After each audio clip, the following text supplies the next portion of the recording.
Après s'être craché sur Véronadis, le Nexus 6 est fait prisonnier par le Front de Libération Galactique Humain. Alors que le capitaine fait face à son passé, son équipage tente de fuir.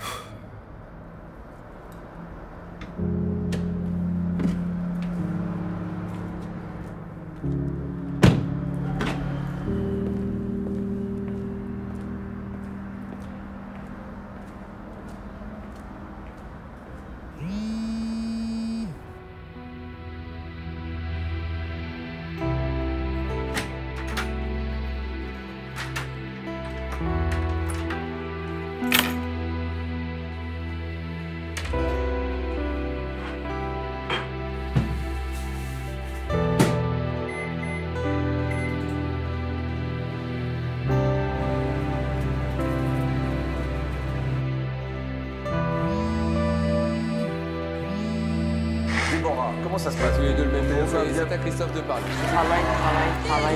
Tous les deux le même nom. Grandissantes de leur secteur, des heurts ont éclaté avec les policiers, faisant plusieurs dizaines de blessés. Qu'on nous condamne tous à mort plutôt que de voir la série souffrir comme elle souffre. Entamé il y a des états d'urgence. I know you from American Gladiators. You're Pyro. What the hell is wrong with you? Jeez, sorry. It's pretty standard stuff.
Bienvenue à toi, H 2019-42. Qui? Sûr? La question est plutôt quand? Ne t'inquiète pas, ça fait ça à tous ceux qu'on amène. Bienvenue dans ta nouvelle vie, bienvenue en 2284. Ça veut dire ça.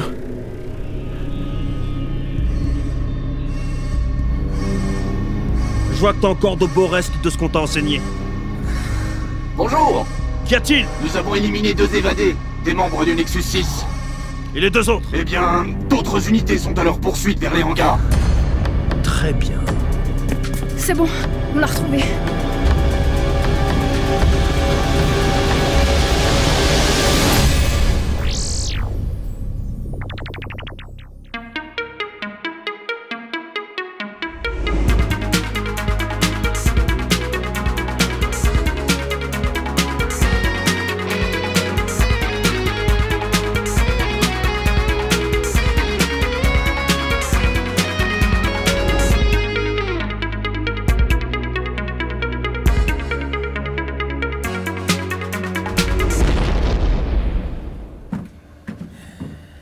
Mais c'est quoi ça? Je vous ai dit, je vais bien, j'ai pas besoin qu'on s'occupe de moi. Vous faites jamais rien dans ce vaisseau, hein? Et là d'un coup, c'est l'hôtel 4 étoiles. Je vais bien, je vous dis. Me rencontre bouffée.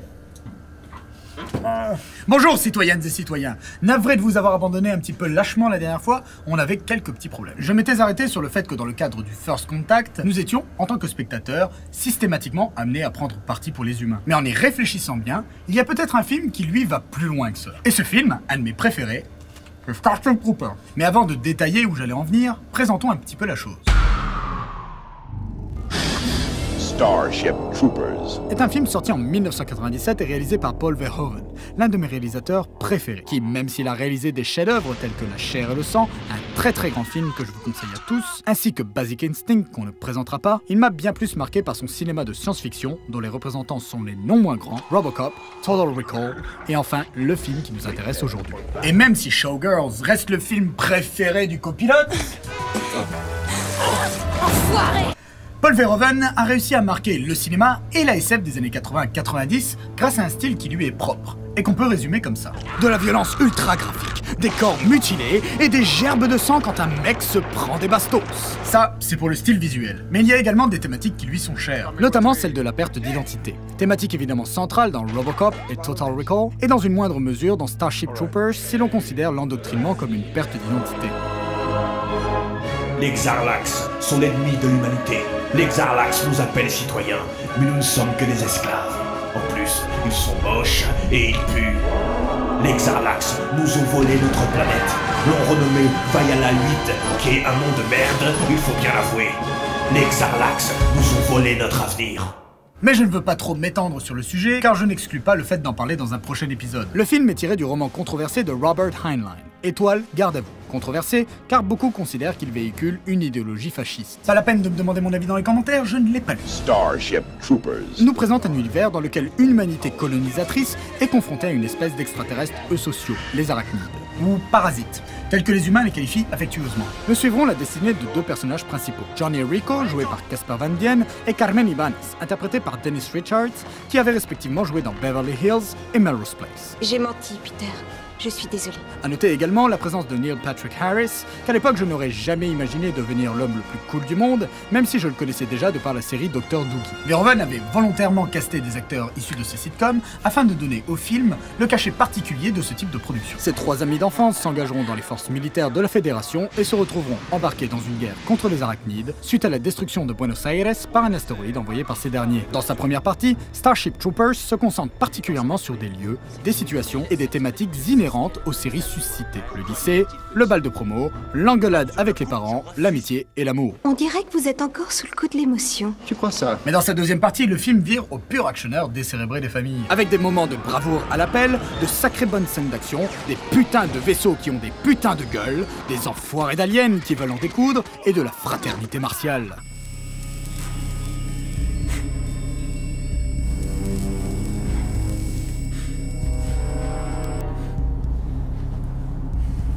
L'humanité est ta nation, âge 2019-42. Tu te dois de tout lui donner. Par cette marque, tu en fais le serment. Tariq! Con! Ah putain, fais chier! Putain, arrête, va te faire foutre! Et si tout le monde s'accorde à dire que Starship Troopers est un excellent film d'action, beaucoup lui reprochent de ne pas aller beaucoup plus loin que cela. Et j'ai personnellement découvert quelque chose d'incroyable sur le film. Tu crois ça? Accrochez-vous à vos sièges, mais Starship Troopers possède en fait un sous-texte qui est une réelle satire de la société moderne et du monde des médias. Mais oui! Vous êtes pas sérieux là? Non, je déconne, tout le monde sait ça. Ok, merci. Des spots informatifs ou publicitaires parsèment le film et ont deux objectifs. À la fois nous dépeindre les arachnides comme une espèce particulièrement nuisible qui essaye de nous exterminer, mais aussi nous en apprendre davantage sur la société humaine. Un procédé inhérent à la SF de Verhoeven. Et ce que l'on y apprend, c'est que même si nos jeunes héros sont des gravures de mode BCBG qui semblent être épanouis et heureux, ils sont en fait loin de vivre dans le monde idéal qui nous a d'abord été présenté. À la fois de par le mode de vie des protagonistes, que je qualifierais de californien, mais aussi dans l'aspect esthétique très clean, ordonné, vas-y qu'il fait toujours 30 degrés et soleil de l'univers. La Fédération est en fait une société fascisante et militariste. Une anti-utopie, quoi. Un monde dans lequel les personnages pensent vivre dans une société idéale, alors que nous, en tant que spectateurs, on se rend compte que c'est pas le cas. Contrairement à une dystopie où la personnage, comme spectateur, savent dès le début que ce monde, c'est de la merde. Dans le film, l'individu passera du statut de civil à celui de citoyen, uniquement s'il accomplira son service militaire, qui lui donnera alors accès à des droits. Le droit de vote, par exemple, mais surtout le droit de procréer. Retenez bien ça, c'est important pour la suite. De fait, Starship Troopers est passionnant, car sous ses airs de film à regarder sans sa matière grise, il aborde en fait des thèmes bien plus profonds. Les aspirations de l'individu face aux diktats que lui impose la société, l'omniprésence des médias ainsi que leur manque de déontologie, la propagande, le fascisme. Pour faire en sorte que l'être humain et sa civilisation pas l'insecte, soit le maître incontesté de cette galaxie et de tout l'univers. Le bellicisme. Je suis prêt à me battre. Je suis prêt à me battre. Je suis prêt à me battre aussi. Et l'ensemble des dérives vers lesquelles peut mener un patriotisme majoritairement orienté vers le rejet de l'autre. Les seuls bons parasites, c'est les parasites morts. Nous sommes la fine fleur de l'humanité. Nous rendrons à notre espèce la place qui lui revient de droit. Nous rayerons toutes les espèces non humaines de la galaxie. Les autres ne sont que des traîtres à la cause de l'homo sapiens. Ouais, mais c'est pas du tout pour ça que j'ai signé. Reste assis. Tu n'as pas à penser. Ok, on peut discuter, changer nos opinions. Justement, non. L'alien ne rira d'un humain, car nous les exterminerons jusqu'au dernier. Oh loup, le mec. J'adore ce film. En tout cas, ce premier film. Parce que j'aurais aimé pas avoir à dire ça, mais Starship Troopers, c'est une licence. L'univers du film a connu différentes déclinaisons qui trahissent toute l'œuvre originale. Il y a une série d'actions en images de synthèse sortie en 1999 dont je ne garde que très peu de souvenirs, si ce n'est que j'aimais bien la regarder. Un direct-to-DVD, Starship Troopers 2, Héros de la Fédération, qu'on qualifiera de nanar ou de navet selon les sensibilités. Prends ça, ville secrétant. Mange ça, gredin. Un deuxième direct-to-DVD, Starship Troopers 3, Maraudeur, lequel pour le coup, pas de doute possible, est un navet. C'est une purge incroyable, sans moyens, qui utilise même des plans du premier film comme cache-misère. A noter que Casper Van Dien revient ici afin d'enterrer définitivement sa carrière. Quelqu'un t'a demandé de fouiner? Enfin, un dernier direct-to-DVD en images de synthèse, Starship Troopers 4, Invasion, qui relève un peu la barre puisque réalisé par Shinji Arakami, le réalisateur des derniers films Appleseed et Albator. Après, ça reste juste un téléfilm d'action sans réel intérêt.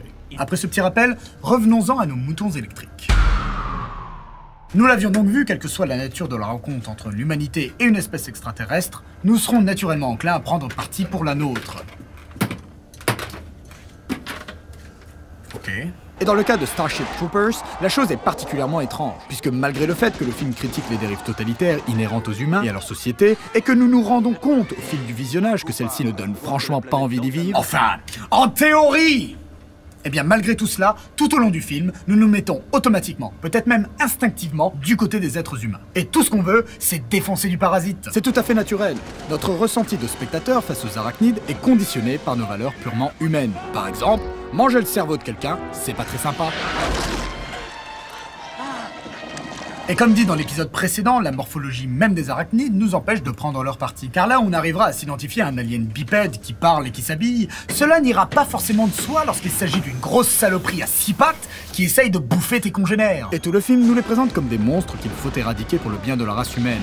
Et qu'après tout, ce sont eux qui nous ont attaqués les premiers. Mais est-ce vraiment le cas? Je suis face à un film qui me dit « Hey, fais gaffe, je te montre une société qui a l'air cool, mais en fait, c'est une dictature militariste qui contrôle les médias. » Alors même que le film me présente des spots de propagande pour me renseigner sur l'univers et sur les arachnides. Mais du coup, qu'est-ce qui me permet d'être sûr à 100% que ces spots me montrent la vérité de ce qu'il s'est passé dans l'univers du film? Et j'en arrive à me poser une question très simple. Et si c'était le gouvernement fédéral humain qui avait délibérément laissé s'écraser le météore qui a détruit Buenos Aires au début du film, événement déclencheur de la guerre entre les deux espèces? Et si c'était même eux qui l'avaient envoyé? Alors vous me direz qu'il y a bien cette scène dans laquelle le vaisseau de Carmen Ibanez manque de s'écraser sur le dit météore, ce qui endommage leur système de communication et les empêche de prévenir la Terre de l'arrivée de celui-ci. Mais un des spots télé nous montre bien qu'un système de défense planétaire a été mis en place afin de parer à cette éventualité. Regardez, il est à 2 doigts de toucher la Terre, et ils arrivent tout de même à le détruire. Donc on ne me fera pas croire que le fait de ne pas avoir été prévenu pourrait avoir une quelconque incidence. Comment ce météore a-t-il réussi à passer? Comment les arachnides peuvent-ils envoyer des météores vers la Terre? Il y a bien ces grosses saloperies qui balancent du plasma jusque dans l'espace. Peut-être les utilisent-ils pour jouer à un immense jeu de billard galactique? Mais vu les distances, déjà pour réussir à toucher un astéroïde, puis pour le diriger vers la Terre, alors que les deux systèmes solaires en question sont diamétralement opposés sur le plan galactique, je veux bien être dupe, mais faut pas déconner.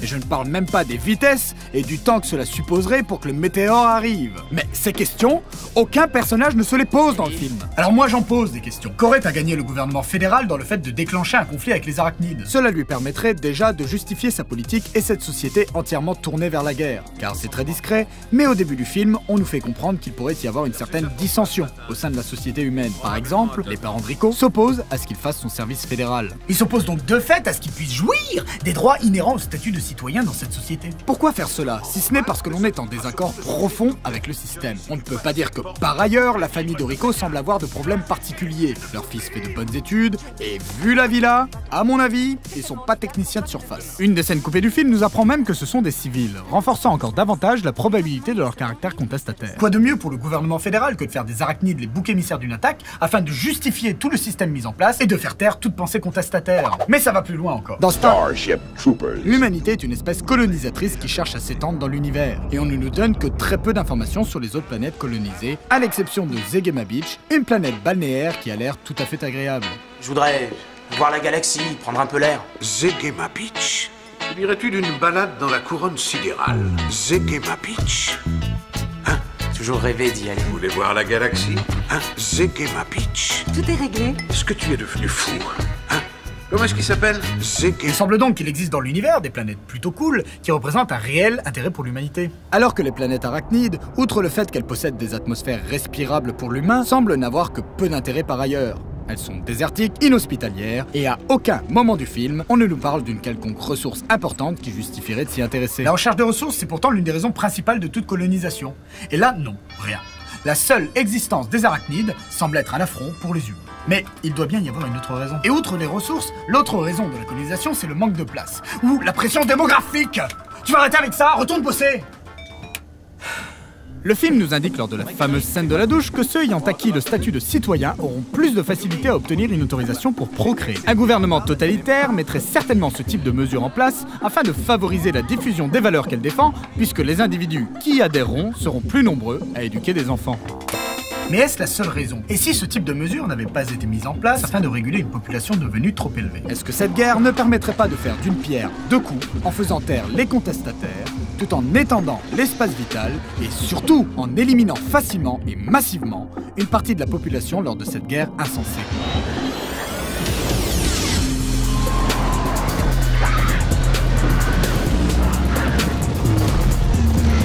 Ouais.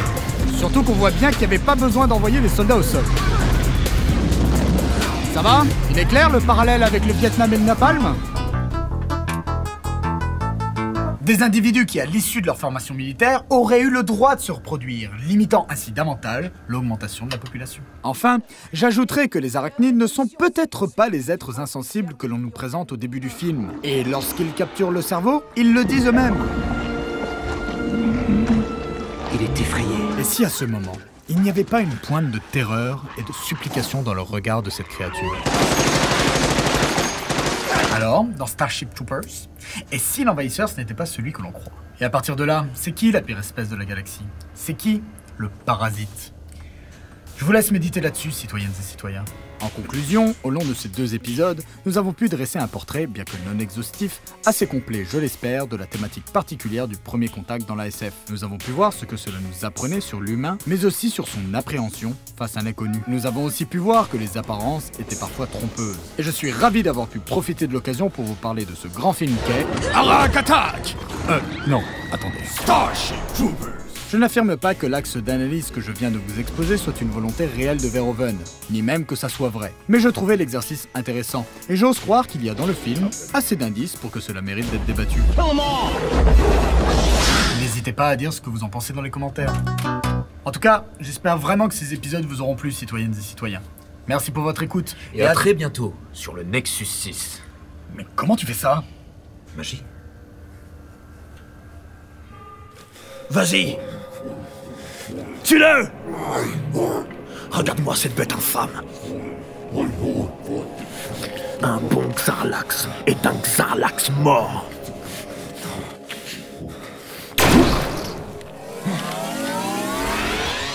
Baisse ton arme. Tu crois que les choses sont si simples? Tu ne comprends rien à ce monde. Fais-moi confiance.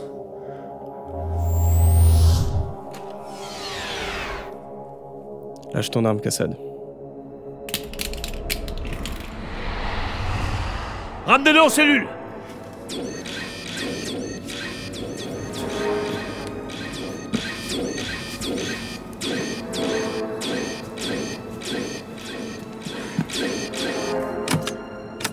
C'est bien toi qui as la clé. Ça, c'est une porte vers l'extérieur. Moi, je m'occupe des portes de l'intérieur. Oui, mais on avait décidé de changer parce que tu voulais rentrer plus tôt le soir. C'est ce qui était convenu dans l'organigramme. Capitaine, c'est moi, c'est Slexno. On est venu vous sortir de là. Slexno? Non, d'un Goldplachny. Tu l'as aussi, capitaine. Faites pas de vagues et on s'en sortira. C'est quand même fort. Comment vous avez fait pour vous déguiser en druide? Bah en fait, peut-être laisser ça pour plus tard. On m'a dit que vous étiez mort. C'était nous, abruti. C'est ça le plan. Difficile à croire quand même. Vous ressemblez beaucoup, hein. Bon, ça suffit! Tuez-les! Vous faites quoi? On n'a pas les clés! Mais on a ça! Ouais! Allez, viens, mec. On se casse d'ici.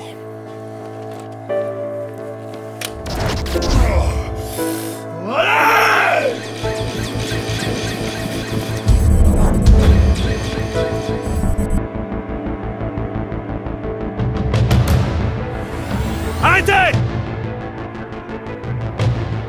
Il va revenir.